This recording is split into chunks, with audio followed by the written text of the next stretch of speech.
Few names instilled terror in the hearts of Indians like Dawood Ibrahim. He grew his D Company from a Mumbai slum into the country's largest and most dreaded mafia. He is still at large today. Is there anyone more evasive than Dawood Ibrahim? Curious to know more? Now let's get deeper into this. Hello everyone and welcome to our channel. Don't forget to subscribe to this channel and press the bell icon to never miss an update. The Indian gangster turned a terrorist has been on the run for nearly 30 years, and Delhi has done little to apprehend him. Dawood, the founder of the D Company, Mafia in the late 1970s, is an enigma. Dawood Ibrahim is a known Indian mobster and designated terrorist who masterminded the Mumbai serial bomb bombings in 1993. He grew raised in Dongri, Mumbai, the son of a Mumbai police constable. He started out doing menial tasks like auto repair and driving rickshaws. He began his criminal activities after becoming connected with the Haji Mastan gang in his late teens. He is also alleged to have worked with a group known as Karim Lala in the 1970s. As a result of his renowned feud with the Haji Mastan gang, he founded his group, the infamous D Company. The organization is involved in the Hawala illegal drug trade and arms trafficking in over 25 countries worldwide. His role in the 1993 Mumbai serial bomb bombings, which he organized alongside Tiger Memon, garnered him national attention. Both the US and Indian governments designated him a global terrorist, and he is currently claimed to be residing in Karachi, Pakistan. The National Investigation Agency's NIA Most Wanted list has long included Dawood, one of the most wanted terrorists in Indian history. On December 27, 1955, in the small town of Kaid, Maharashtra's Ratnagiri area, Dawood Ibrahim Kaskar was born. His mother, Amina, was a stay-at-home mom, while his father, Ibrahim Kaskar, was a head policeman for the Mumbai police. The family moved to Mumbai's Dongri, a predominantly Muslim area. Dawood, who was raised in a lower middle-class household, has always had loftier aspirations. He didn't care about his education, so he stopped going to school and started working young. He drove a rickshaw and worked as a mechanic to support himself, but he was unsatisfied. He started engaging in small-time crimes and fraud by the same time he was in his teens. He preyed on Mumbai's bustling Crawford market, offering consumers cheap, fake watches with fictitious price tags. There were numerous complaints made about him. Up until he was in his late teens, he kept committing similar small offenses. The Karim Lala and Haji Mastan gangs had gained notoriety by the time Dawood was in his late teens, which led a young Dawood to join them. His desire to become an underground boss drove him to engage in minor brawls with his gang members. He fought primarily for Haji Mastan. He became a dreaded presence as a result of the historic gang battle between the Haji Mastan gang and the Pathan gang. When the Pathan gang murdered one of Dawood's brothers, Sabir, all hell broke out. Manya Surve, a gangster, is accused of involvement in the murder and has joined forces with the Pathans to combat Dawood and the Haji Mastan gang. This was one of the deadliest underworld fights in Mumbai's history. Dawood annihilated the entire Surve and Pathan gangs as well as their associates. The Mumbai gang scene was taken over by Dawood as soon as Haji Mastan entered politics. He had already created the D Company and had relocated to Dubai at that point. He ran his companies from Dubai and built the largest Indian Hawala ring. He also smuggled drugs and weapons. He went on a rampage and eliminated all major gangs in Mumbai between 1983 and 1988, becoming the unchallenged leader of the Mumbai underworld. Karim Lala, an experienced felon, was forced into a truce with him. The truce was signed at Makkah. His ruthless murders horrified the populace, and no other gang dared to challenge him. Dawood relocated to Dubai in 1986 and allied with the local sheikhs to further his power. He enjoyed instilling dread in people and quickly rose to become one of Dubai's most feared gang lords.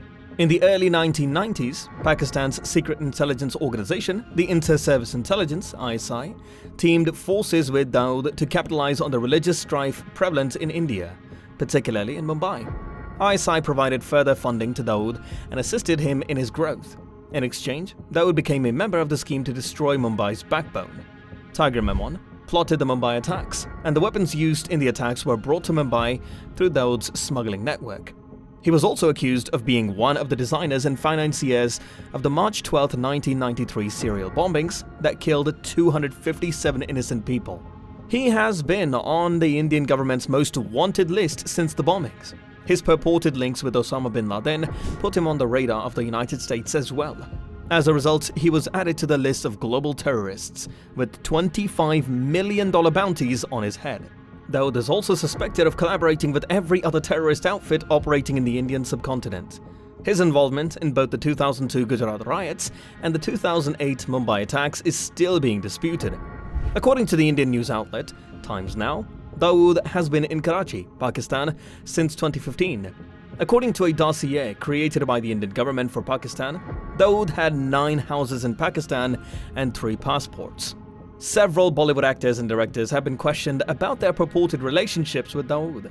Several press stories from the 1980s and 1990s indicated that a few producers used Mafia money to finance their films.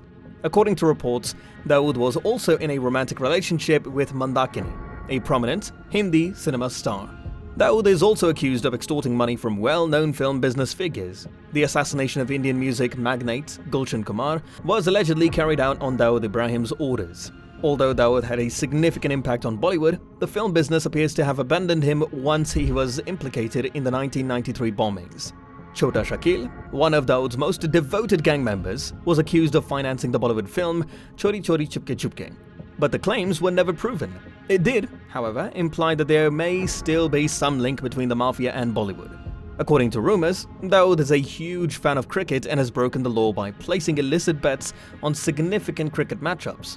Dilip Vengsarkar, a former Indian cricketer, stated in 2013 that Dawood had visited the Indian dressing room during a match between India and Pakistan in Sharjah in 1986 and offered each player a luxury automobile if India won. The match was between India and Pakistan.